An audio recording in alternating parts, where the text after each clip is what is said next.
Hello everyone, स्वागत है आपका आपके अपने यूट्यूब चैनल स्टडी कंटेंट में। आज हम आपके लिए लेकर आए हैं अगस्त मंथ की मूमल करंट अफेयर का नेक्स्ट पार्ट। अगर आपने फर्स्ट पार्ट नहीं देखा है तो देख लीजिएगा जाकर के, और अगर आप हमारे चैनल पर पहली बार विजिट कर रहे हैं तो चैनल को सब्सक्राइब कर दीजिए और पास में बेल आइकन का बटन है उसे प्रेस कर दीजिए ताकि आने वाली वीडियोस की नोटिफिकेशन सबसे पहले आपको प्राप्त हो सके।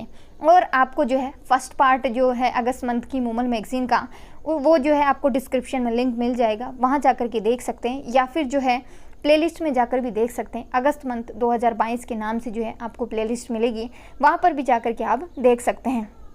तो बिना आपका टाइम वेस्ट किए शुरू करते हैं इस वीडियो को। मूमल मैगजीन जो होती है वो 2 महीने में एक बार जारी की जाती है, ठीक है। तो हम जो अगस्त मंथ की मूमल मैगजीन है उसमें जून और जुलाई मंथ की करंट अफेयर डिस्कस करेंगे।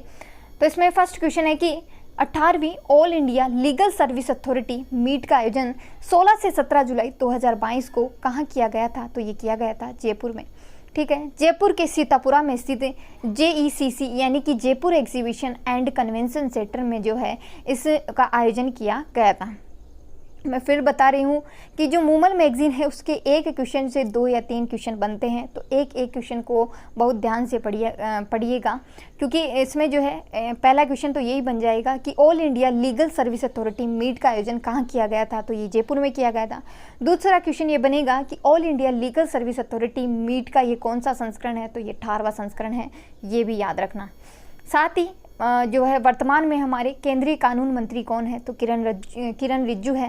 और राजस्थान उच्च न्यायालय के मुख्य न्यायाधीश कौन है? तो SS सिंधे हैं। राष्ट्रीय विधिक सेवा प्राधिकरण के कार्यकारी अध्यक्ष कौन है? तो जो कार्यकारी अध्यक्ष हैं वो वरिष्ठ न्यायाधीश उदय उमेश ललित है, और यही वर्तमान में जो है भारत के जो सुप्रीम कोर्ट है उसके मुख्य न्यायाधीश भी बने हैं। और मुख्यमंत्री अशोक गहलोत जो कि राजस्थान के मुख्यमंत्री हैं, ये सभी जो है इस all India legal service authority meet में जो है शामिल थे। नेक्स्ट क्वेश्चन है कि 6 जुलाई 2022 को माइक्रोसॉफ्ट की MSN साइट पर जारी सोल्डर सीजन के लिए एशिया के टॉप शहरों में पहले स्थान पर रहा, तो पहले स्थान पर उदयपुर रहा। MSN साइट जो कि माइक्रोसॉफ्ट की ही एक साइट है जिसकी फुल फॉर्म हो जाएगी माइक्रोसॉफ्ट नेटवर्क, और इसकी स्थापना जो है 24 अगस्त 1995 को की गई थी। ये जो माइक्रोसॉफ्ट की MSN साइट है उसके द्वारा जो सोल्डर सीजन की रैंकिंग जारी की गई है उसमें भारत के 3 शहर शामिल हैं, जिसमें नंबर 1 पे उदयपुर है, नंबर 2 पे जो है जयपुर है, नंबर 1 पे उदयपुर है, नंबर 4 पे जयपुर है, और नंबर 6 पर भारत का ही कोच्चि शहर है, ठीक है। ये आपको याद रखने हैं। बाकी तो याद करना तो करना, वरना मत करना, बट ये जो भारत के जो शहर है वो इम्पोर्टेंट है, और जो राजस्थान के स्टूडेंट है उनके लिए जो है उदयपुर और जयपुर की रैंकिंग मोस्ट इम्पोर्टेंट हो जाती है। उदयपुर नंबर 1 पे है और जयपुर नंबर 4 पे है। बात करें सोल्डर सीजन की, तो ये सोल्डर सीजन होता क्या है? सोल्डर सीजन वो सीजन होता है जब पर्यटन ना तो बहुत ज़्यादा होता है और ना ही बहुत कम होता है, यानी कि सितंबर के आसपास का जो महीना होता है वो सोल्डर सीजन के नाम से जाना जाता है। अब बात करें माइक्रोसॉफ्ट की, तो माइक्रोसॉफ्ट की जो है इसकी स्थापना 26 नवंबर 1976 को की गई थी। बिल गेट्स और पॉल एलन इन दोनों ने मिलकर के इसकी स्थापना की थी। माइक्रोसॉफ्ट का जो मुख्यालय है वो वॉशिंगटन में है, USA में स्थित है, और इसके वर्तमान में जो CEO हैं वो सत्य नडेला है। याद रखना, इम्पोर्टेंट है। नेक्स्ट क्वेश्चन है इसमें कि 13 जुलाई 2022 को खनन क्षेत्र में प्रदेश को राष्ट्रीय स्तर के पुरस्कार से सम्मानित किया गया। अप्रधान खनिज के लिए प्रदेश को किस वरीयता का पुरस्कार मिला है? तो दूसरे नंबर का पुरस्कार मिला है राजस्थान को। अब बात करें राजस्थान में खनिजों की, तो राजस्थान में जो आपको सबको पता ही होगा कि राजस्थान को जो है खनिजों का अजायब घर कहा जाता है, और राजस्थान में जो टोटल है वो 82 प्रकार के खनिज हैं, जिनमें 57 प्रकार के खनिजों का खनन किया जाता है। अब मैं ये जो डेटा बता रही हूँ वो इकोनॉमिक सर्वे से बताया जा रहा है आपको। हो सकता है आपको किसी और बुक में कुछ और मिल जाए, बट ये जो है ऑथेंटिक चीज़ है, इकोनॉमिक सर्वे, उसी से जो है आपको ये डेटा बताया जा रहा है, ठीक है। तो इसमें जो है कुल कितने खनिज है राजस्थान में? तो 82 प्रकार के खनिज है। और कितने खनिजों का है खनन किया जाता है? तो 57 प्रकार की खनिजों का है जो खनन किया जाता है। बात करें राजस्थान की, तो भंडारण में जो है राजस्थान जो है नंबर 1 पे है, यानी कि भारत में खनिजों के भंडार की दृष्टि से देखा जाए तो राजस्थान नंबर 1 पे है।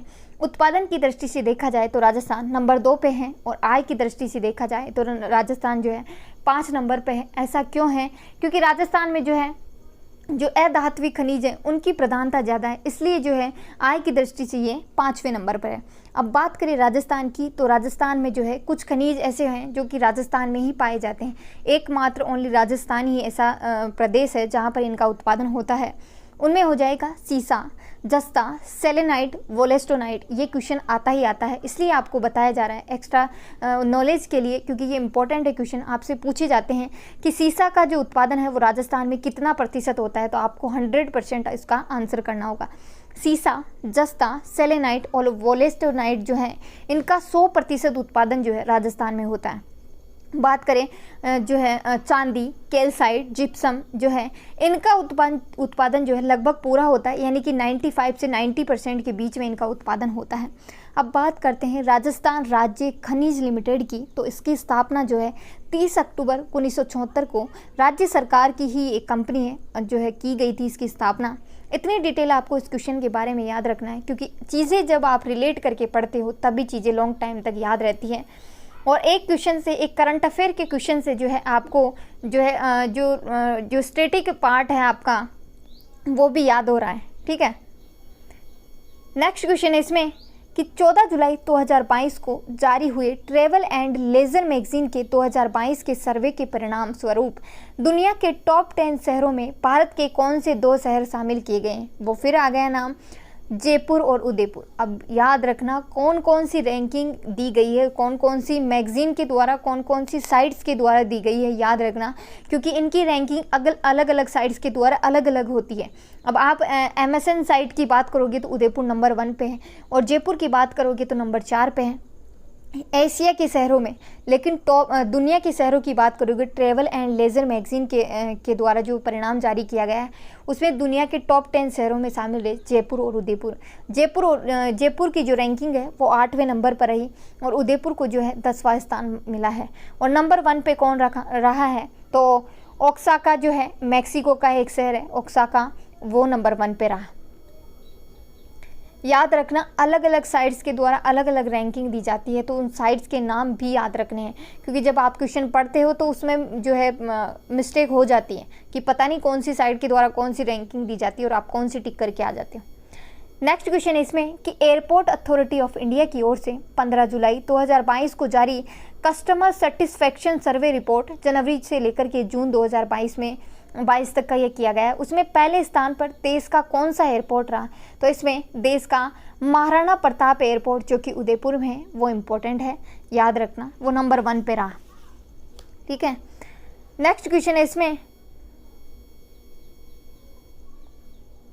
कि 16 जुलाई 2022 को मुख्य न्यायाधीश, सुप्रीम कोर्ट के जो मुख्य न्यायाधीश हैं उनके द्वारा किस स्थान पर डिजिटल संग्रहालय का जो है लोकार्पण किया गया, तो राजस्थान विधानसभा में जो है डिजिटल संग्रहालय का लोकार्पण किया गया है।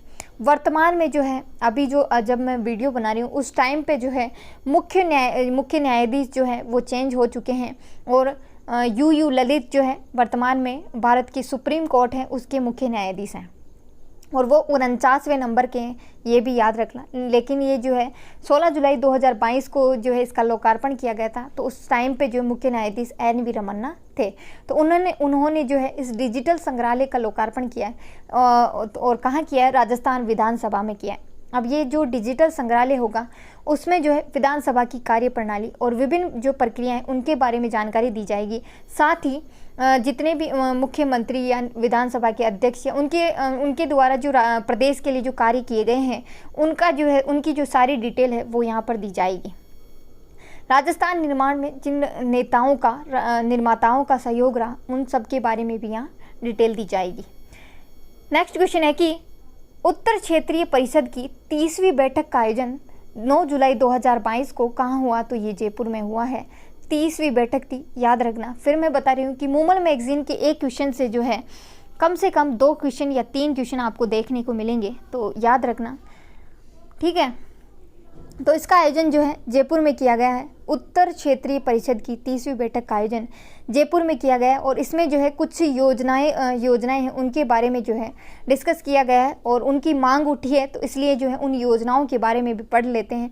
और ये जो बैठक थी उत्तर क्षेत्रीय परिषद, उसका शुभारंभ केंद्रीय गृह मंत्री अमित शाह के द्वारा किया गया है। और इसमें राजस्थान सहित 8 राज्यों व केंद्र शासित प्रदेशों के मुख्यमंत्री, राज्यपाल और उपराज्यपालों ने इसमें भाग लिया।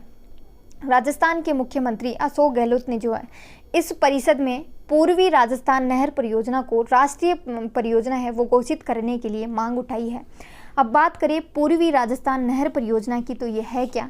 पूर्वी राजस्थान नहर परियोजना है उसके अंतर्गत जो है 13 जिले कवर करेगी ये पूर्वी राजस्थान नहर परियोजना।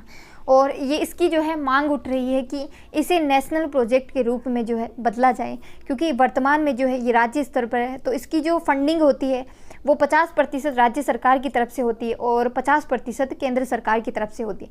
जब ये नेशनल प्रोजेक्ट के रूप में बन जाएगी तब इसकी फंडिंग जो है 90% केंद्र सरकार करेगी और 10% जो है राज्य सरकारों के द्वारा की जाएगी। इसके तहत जो है क्या किया जा रहा है कि बांधों का निर्माण हो रहा है, इसके तहत बैराज बन रहे हैं और उसके थ्रू क्या है जल की आपूर्ति करवाई जा रही है। तो इसमें जो है बैराज बन रहे, कौन कौन से बैराज बनेंगे इसके थ्रू, तो इसमें जो है 12 में जो है महलपुर और रामगढ़ में बैराज बनेगा। अब बैराज और बांध में क्या अंतर है? बांध तो जो है नदी के पानी को रोक करके बनाया जाता है जिसमें पानी रुक जाता है और उससे बिजली का उत्पादन किया जाता है। बैराज वो होता है जिसमें जो है गेट की सुविधा होती है, यानी कि जब पानी ज़्यादा हो जाए तो आप जो है उसको खोल करके उसको जो है मेंटेन कर सकते हो, वो बैराज होता है। ठीक है, एक विशेष प्रकार का बांध ही होता है जिसमें बड़े बड़े गेट होते हैं बैराज में। ठीक है, तो ये अंतर याद रखना कि बैराज क्या होता है, बांध क्या होता है। ये चीज़ें इंपॉर्टेंट होती है क्योंकि जब आप किसी चीज़ को समझ लेते हो तो वो जो है लॉन्ग टाइम तक आपको याद रहती है। बात करें इस योजना के तहत जो है 12 में महलपुर और रामगढ़ में बैराज बन रहा है।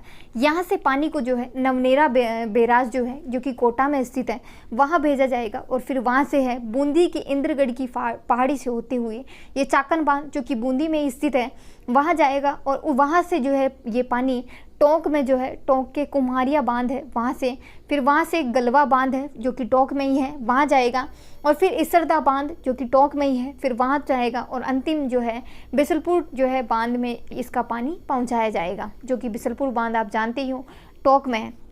तो ये जो पूर्वी राजस्थान नहर है उस तरीके से इसके पानी को जो है टोंक ये बिसलपुर बांध है वहाँ पहुँचाया जाएगा। ठीक है, इसमें और भी योजनाओं के बारे में डिस्कस किया गया है तो उन योजनाओं के बारे में जो है बात कर लेते हैं। तो इसमें नेक्स्ट योजना है कि प्रधानमंत्री ग्राम सड़क योजना है जो कि उसके बारे में कहा गया है कि उसे 2001 के स्थान पर 2011 की जनगणना के अनुसार लागू किया जाए। तो अब ये क्या है और कैसे है ये इसके बारे में जो है चर्चा करेंगे कि प्रधानमंत्री ग्राम सड़क योजना है वो क्या है। प्रधानमंत्री ग्राम सड़क योजना की जो शुरुआत है वो 2000 में की गई थी। इसका उद्देश्य देश के सभी गांवों को पक्की सड़कों से जोड़ना है और ये कब किसने स्टार्ट की थी, तो भारत के पूर्व प्रधानमंत्री हैं स्वर्गीय अटल बिहारी वाजपेयी, उनके द्वारा स्टार्ट की गई थी।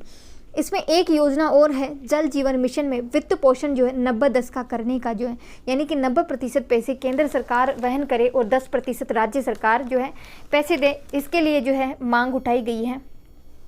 अब बात करते हैं जल जीवन मिशन की, तो 2024 तक जो है जल जीवन मिशन जो है चलाया जाएगा। इसकी शुरुआत है 2019 में की गई थी। ठीक है, जल शक्ति मंत्रालय के द्वारा इसकी शुरुआत की गई थी। लॉन्च ये जो है 2019 में किया गया था।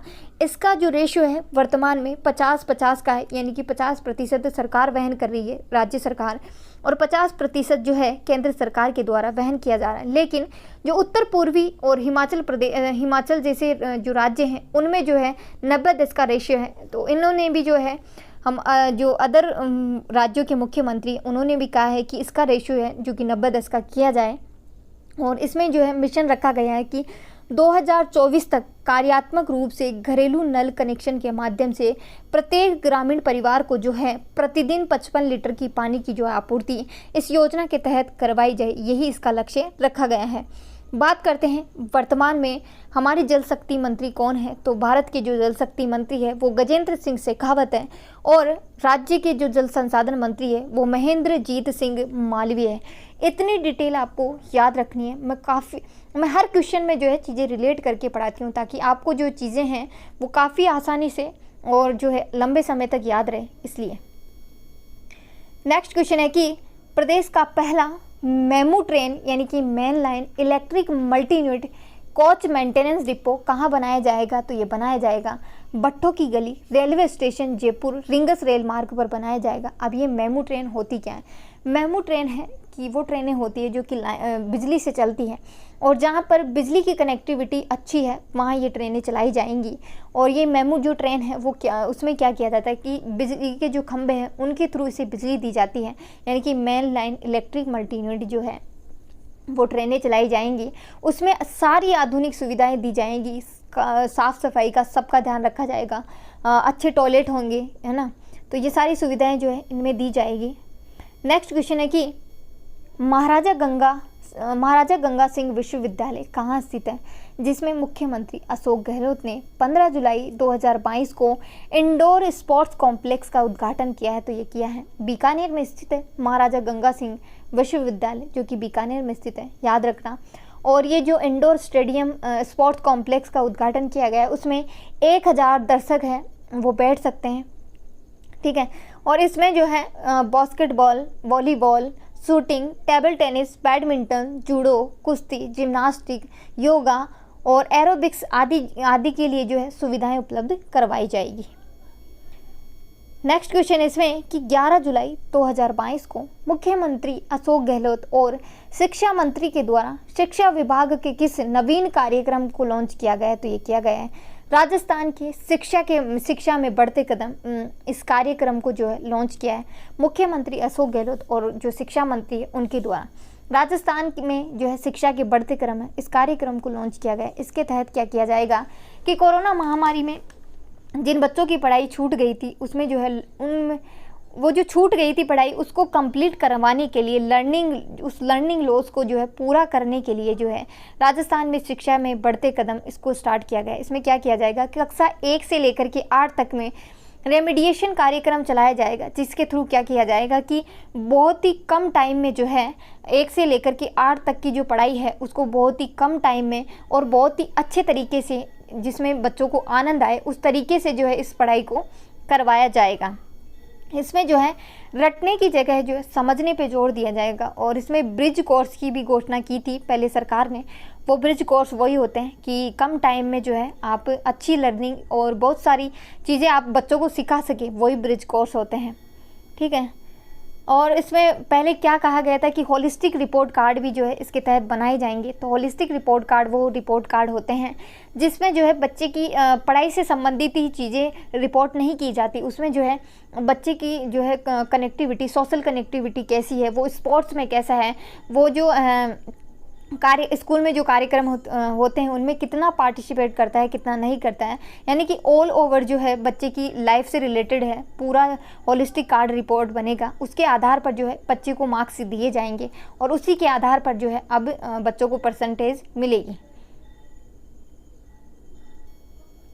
साथ ही कोरोना काल में जो है कुछ डिजिटल प्लेटफॉर्म जो है जारी किए गए थे। आओ घर से सीखे 2.0, स्माइल 3.0 और जो है इसके और पढ़ाई के लिए फ्लेक्सिबल योजनाएं भी चलाई गई थी। उसके तहत जो है महात्मा गांधी राजकीय विद्यालय भी प्रारंभ किए गए थे, जिनमें जो है क्या किया जाएगा कि इंग्लिश मीडियम जो है वो पढ़ाई करवाई जाएगी महात्मा गांधी राजकीय विद्यालयों में।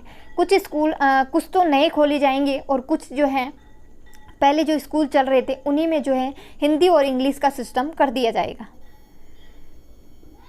तो इतनी डिटेल आपको इस क्वेश्चन के बारे में याद रखनी है तो वीडियो यहीं तक है। वीडियो को लाइक करें, शेयर करें, कमेंट करना ना भूलें। ऐसी और वीडियोस के लिए हमारे चैनल को सब्सक्राइब करना ना भूलें। जय हिंद, जय भारत।